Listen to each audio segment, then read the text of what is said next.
Hi everyone, welcome to Newcastle Fans TV. How he's doing? He's Harry. So we're going to be talking to Shaun, who was on just last week. We're going to be talking to him about the way fans have been kept up a height, up in the gods at St James's Park for at least another season. More on that in a moment. And we'll talk about Southampton with him as well. But just want to talk about, from last night, the club have now released a statement regarding the daft idiots who were ripping chairs apart and throwing them. They said that they'll be working with the police regarding this matter. And, a journalist wanted to talk to me about it, and I've declined that because, look, it's not my place to grasp people and so on. I just don't want to be part of it. I don't want to be associated with that. But, the club have come out and said that, and Sunderland have condoled it, and the club have condoled that as well. So I think that's a right thing. And, there's a couple of daft idiots, dead cheap game, the high as a kite on Fizzy Pop. So we'll leave that on one side as well. Now, moving across now to the Chronicle. Now, we're talking about the under-23s, so we may as well stay on that matter. Now, this is a report. The Chronicle claim that only Carl Roberts and Luke Charman will be offered new deals in the summer. Now, forget about the under-23s who are out on loan, because I think most of them will, but the ones who are at the under-23s now, majority of them have been told, apparently, this is according to the Chronicle by a Lee Ryder, saying that a lot of them will be released in the summer, so such as Curtis Good, Tom Herdman, Michael Newbury is another one, Jack Hunter, the captain, Kyle Cameron, Yasin Ben Almani is another one as well. So it's interesting to see if that is the case, because they got it wrong last year, because Tom Herdman was offered a one-year deal to keep him at the club. So we'll see how that goes as well. But it looks like a massive shake-up with the under-23s, because a lot of them are struggling big time to try and break through into that first team. And some of them do have to go into a sad situation in life, really. If you're not good enough, you won't be promoted. It's the same as any day work, where I work, where you work as well. If you're not very good, you'll not get promoted. And it's a sad affair, but we'll lose some local lads. But if they're not good enough, you've got to let them go. Newcastle under-23s in the league are second bottom in the second division, which isn't great. I know we're doing fantastically well in the cup competition. We're still in all three, which is great. But that's not a massive surprise if that story does become true, and the club comment on it probably the next couple of months, I would reckon. But, Shaun's waiting patiently for us. We're going to head over and talk about the Premier League ruling, and then over to talk about Southampton as well, because we've got them coming up on Saturday. Yeah. Sam, mate, how you doing? Not bad. Got my special hat on for you today. New York. Hey, soccer. Aye. Right, so obviously people who don't know Shaun is out in the States at the minute, loving life in the snow. So now he's got a piece of the snow. Now we're going to be talking about Southampton in a second, as he's already know, but we want to talk about Shaun about the Premier League. Have given Newcastle officially now, because there was reports that this was going to happen in the last 2 days. Officially now, the club have got special dispensation to keep away fans right up in the gods. And obviously I've already had West Ham Fan TV on my case already today, asking that's not on. And do you think, Shaun, talk about the atmosphere at St James's Park, because you take out the Gallagher end, and it's an amazing thing that the war flags and war with the atmosphere and the flags and that. I think bringing them down would make it so much better. And I know there might be some safety concerns, but do you think bringing them down to pitch side would help the ground itself? I think like I say about the Old Trafford thing, where they've got the fans, in the corner. I wouldn't mind them in the corner, just on the bottom. I think it would hype up the atmosphere a little bit more, because how many seasons have they been stuck up there? I mean, I couldn't care if they're up there, to be fair. They could stay up there for all I care. But since 2000, isn't it? Since it got redeveloped. Yeah, I think for atmosphere reasons, I think if they come down sort of pitch level, I think it'd be more banter, if that makes sense. You love that word. You absolutely love that word, didn't you? I love banter. I think there would be more. I think it's something fresh, isn't it? And it would bring us to a new level of trying to oversing fans and trying. I think, yeah, you're spot on, because at the minute you take the Gallagher out, you've got the East Stand, the Milburn Stand. I can't hear that at all. And then you've got the Leazes, and then up in the way fans, right in the gods, you've got the kids next to them as well.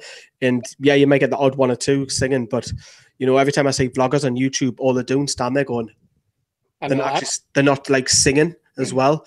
And it's like, why aren't they singing? Why aren't they like someone take ownership? And you might think that's the reason why Leazes flags is trying to start to try and get them going. But I think bringing them down would have like kicked on whoever's there in the corners, and would have like moved on to a bit of the east and bit of them. I know the Milburn is always going to struggle, isn't it? Because you've got the fat cats who sit in there, the directors and that's always going to be in the press box. They're not going to get up and sing. And then you've got the higher stanchion as well, which is difficult to hear them. But I generally think that would have just so much improved in another year that away fans are going to be stuck up the gods. I mean, obviously, St James's Park. Everyone wants to go to St James's Park. And for away fans, it's a stadium where they want to go to. And I think if you bring them down, the atmosphere would be a lot more bouncing because, like I say, away fans want to come to St James's. They know about our fan base and know about the atmosphere, and it would just bring a little bit more hype if they were down. Yeah, because you'd be up against it, and when it'll spur you on to sing a get off them as well, and that'll spread as well towards the Gallagher. Singing-wise, we have the best fans for me in terms of singing-wise. So if you bring them right next to us coming down pitch side, I think it'll be a lot better. Did you see our fans last night? Right, okay. No, the singing was absolutely fantastic. I'm not going to go there anymore. So let's get off that then. Let us know your thoughts down there. We're going to be talking about Southampton. That's the main point in today's video. So I'm going to throw some stats to Shaun. Doesn't know what's coming as well. We'll obviously put some graphics on screen as we speak as well. So in the last 6 games, including all competitions, Southampton have won 2, drawn 3, and lost just the once. However, they're not scoring many goals. They've actually only scored 7 out of the last 6. But then again, they've only conceded 7 from the last 6. So out of a possible 15, because one of them on screen now is obviously the cup fixture, they've only picked up 6 out of 15, which is effectively 1 point per game, which might keep you up. It's the same kind of form that Newcastle are on, maybe 1.2 points per game. But Shaun, they're sitting in 17th at the minute, 1 point ahead of us, 1 point behind us, and they're 1 point above the relegation line. That Premier League table is so tight at the minute, isn't it? But Pellegrino's come out and said every game's massive for them now, isn't it? Yeah, even Rafa said that as well. Yeah, I think a good result for them over the last ones that they played was the West Brom winning 3-2 away. Mm-hmm. West Brom are down there, so they're getting results to get teams in and around them. And with every game's a final for every team, mate. I think, they've been terrible this season. Since they got rid of Puel, they've been shocking, mate. I even said that. Even Southampton fans were saying that when Puel was there. The football was boring, but it got them results. Well, since he's come to Leicester, they've got a massive improvement. But yeah, since I got rid of Puel, they've just not clicked as a team. Morale's down, confidence is shocking. But 1 point every game, the ratio, it's better just keep you up, mate. It might just keep you up. Yeah, it's better than a loss, mate. And if they'll look at Newcastle now and be like, we can go there and get a win. That might be a confidence booster for them. Same as us, we'll be looking at them thinking this is the perfect opportunity. Now, they lost Van Dijk, obviously, in January for a world record for a defender. And I was actually looking at the stats, and obviously he's barely played because at the start of the season, he was kicking off. He went a bit, Liverpool came in for that bid, and remember, a bit of a carry on with the Liverpool, and he didn't play for a good 6-7 weeks. But they've only conceded 41 goals this season, which is actually the same as Arsenal. So they haven't really missed him that much. I think if he was playing every game, I think they would be in a higher position. Would you go along with that? Yeah, if Van Dijk was playing every game, they'd be in a much higher position. Obviously, he's a quality centre-half. It's tough for them to lose a centre-half like commanding as him. But to still concede 41 goals, we cannot really compare to Arsenal because Arsenal have been terrible this season. In terms of goals-wise, leaking them in left, right, and centre. So you cannot compare Southampton to Arsenal in that respect. Well, I have because they're 5th in the league. It's no 6th in the league now. Tell a lie. Anyone can score past Arsenal in the day. But yeah, I think Southampton. You can say that about any player that the Southampton have had over the last 10 years. Think of the team that they could have had. Yeah, all of their players. Liverpool's feeder club, literally. Yeah. You're speaking of players, then that's moved me lovely on. Well done, Shaun. When you think of Southampton's threats at the moment, who do you instantly think of straight away? Redmond. Ward-Prowse. Anyone else? Tadic hasn't been effective this season. I would have said Tadic if he had the same form as last season. But for me, it's Redmond and Ward-Prowse. They're the two standouts to me in Southampton's team. The rest of the team I'm thinking about, I can't really see anyone who... We were saying earlier on the week we had the ugly inside Southampton's channel on. Now I was talking about Gabbiadini. He's only scored 4 all season, 2 of them against Newcastle. Charlie Austin's their top scorer on 6. Yeah, I look at it, Gabbiadini, even Charlie Austin. Yeah, Charlie Austin's had a history of injuries, so you can never get to a consistent form where he's week in, week out banging goals in. But Ward-Prowse and Redmond, I think Redmond's the one we've got to watch out for because he can turn a game on its head. So can Ward-Prowse. Yeah. That's why we have to watch for dead ball scenarios. We have to be spot on with them on the weekend. The only thing is with Ward-Prowse, I don't think he's going to be favourite to start either, which is interesting. And obviously, they've got some injury news. Yoshida's out. Davis is a nice little neat player. He's out. And Charlie Austin, no surprise there, Shaun. He's ruled out as well. Yeah. Let's get a graphic on screen. This is what WhoScored.com think the predicted 11 will be. They think they'll play a 4-2-3-1 formation. Obviously, Forst has been poor this season, so McCarthy will stay in goal. Suarez at right back, and then Stevens and Hoyt at the two centre-backs. And I think that's somewhere we can target there. Bertrand at left back.